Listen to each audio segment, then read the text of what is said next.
Qui vi spieghiamo come dare vetro lucido su pietra spaccata con gioia. È molto semplice. Paolo, puoi procedere direttamente col nostro pennello nell'applicazione.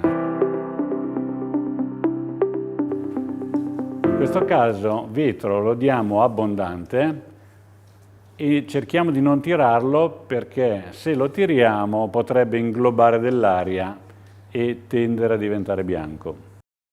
Ecco, è asciutto, a questo punto possiamo tranquillamente dare una seconda mano che può essere sia vetro lucido che vetro opaco, a vostra discrezione.